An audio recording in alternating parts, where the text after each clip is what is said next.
Hello again, whiskey friends. Coming to you from Chicago today, where I was able to get a special release, just happenstance because I was in the area. We got a Bardstown Bourbon Company, Goose Island Stout Finished Bourbon. Man, I didn't even know this thing existed. And then I got a tip and was able to get one essentially 20 minutes later. So let's do this. Let's break it down, fresh crack it together, and see what Bardstown and Goose Island has for us. Thank you for joining, everybody.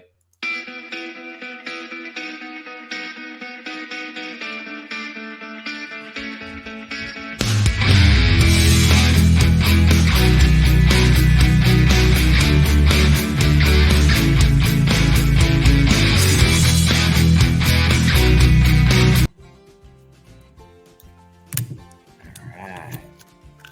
This label off here. So, special shout out to great whiskey friend Tim Evans. Don't even know if he knew I was in Chicago at the time or not, but sent me a message about fresh pop, about this new Bardstown collaboration with Goose Island that was hitting all around Chicago. And I'm like, hey, I'm here right now. Let me swing to the store and get one. And lo and behold, they had it. So thank you very much, Tim. You know, as Bourbon always says, you see something, say something. Came in handy in this case. So in case you don't know much about this one, here, let me give you the quick stats. Savor the latest addition to this innovative series with Goose Island Brewing Company. We take 12-year-old Kentucky bourbon and finish it in Goose Island Bourbon County Stout barrels for 13 months, creating decadent flavors of cocoa and baked cherry highlighted by vanilla cream. We'll see about those notes in just a second. Now, I will say, when Tim first texted me and he was like, hey, have you heard about this yet? I was imagining the opposite. I thought it was going to be the stout finished in, Bardstown barrels or something, not the Bardstown finished in the stout barrels. So, yeah, I'm extra excited there. On top of that, this is 12-year-old Kentucky. So, unlike the founders, no Dickel. I don't Dickel hate, but I get excited when it doesn't, when they're not using Dickel. That kind of sounds like Dickel hating, but all right, let's go in the nose on this one. Cheers, whiskey friends. Thanks for joining. Ooh, that's not what I expected.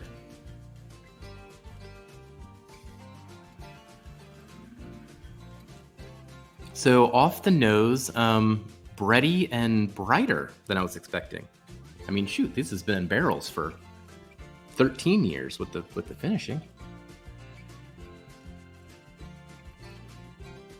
Stout's starting to emerge through, just as like caramel and barley notes.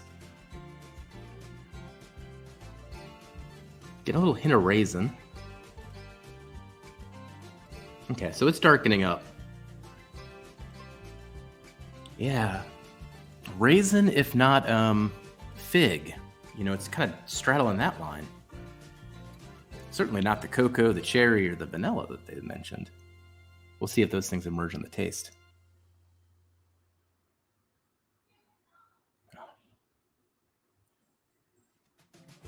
Oh yeah, okay, so the vanilla is starting to come out. It's coming out like a vanilla bean, like that French vanilla bean ice cream, even a little espresso. Ah, there's the chocolate. Okay, so this thing's opening up. I'm gonna have to give this thing a fair shot. Ooh, that is oily. Oh, that's oily. Oh, wow. Look at that. You can see that. Oh, man. Okay.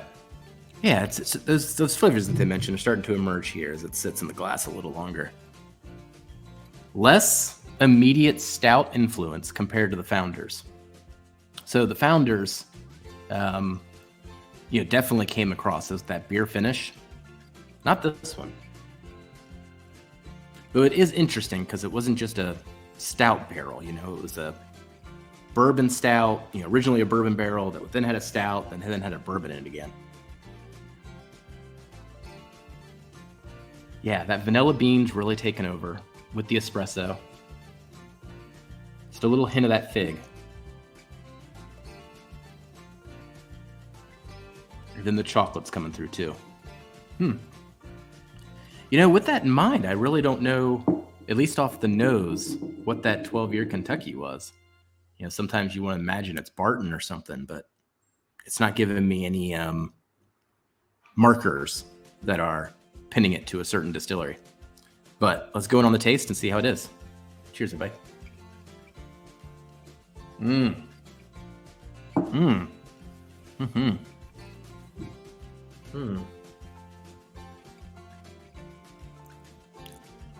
Oh, that's good. Man, I like that. Now the finish. Okay, I'm excited now. First sip was great. Let me go in one more time, but it is immediately flavorful, and then mid-palate finish just carries through with more flavor.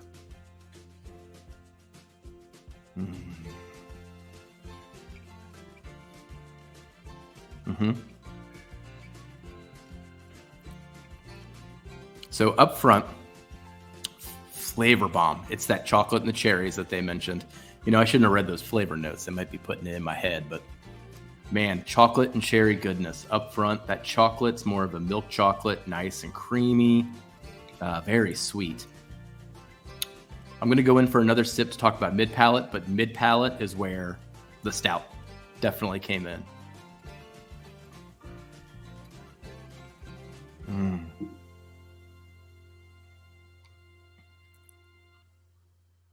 Oh, man. Oh, that's beautiful.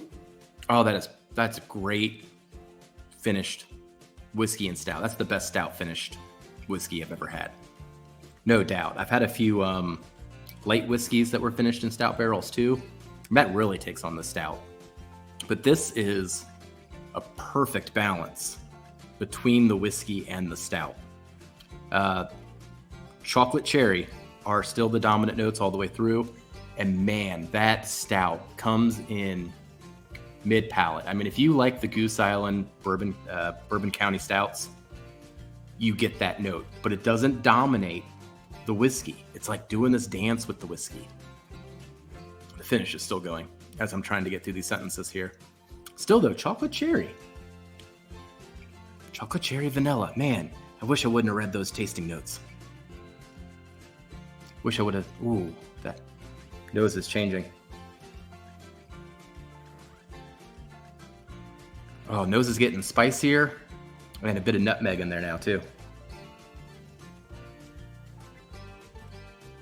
Oh, that underlying stout. That's really good.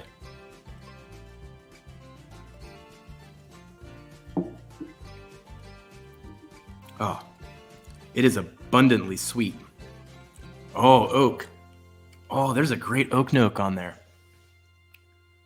Oh, man. The finish brings the oak. You can tell I'm pretty excited on this one. This is actually exceeding my expectations.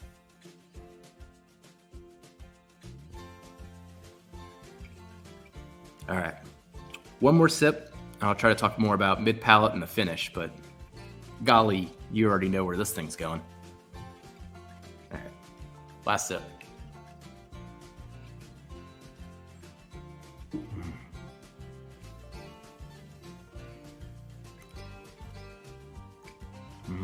Man.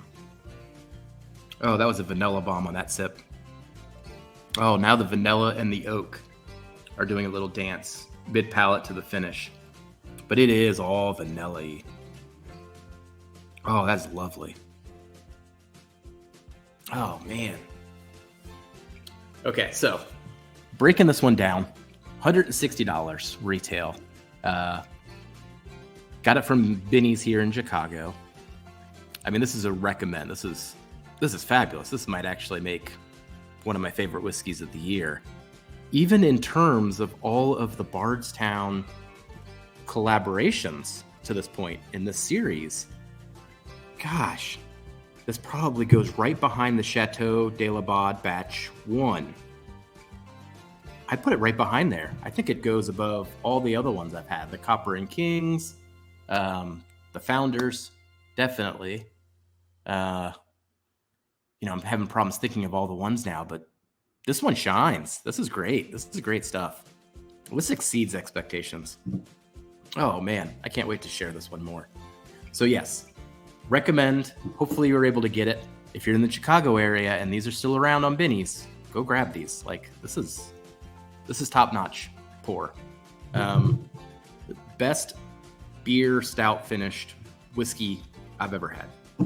So that is just a clear, easy recommend. It is sweet dessert goodness that's got a good ride to it, got a great finish.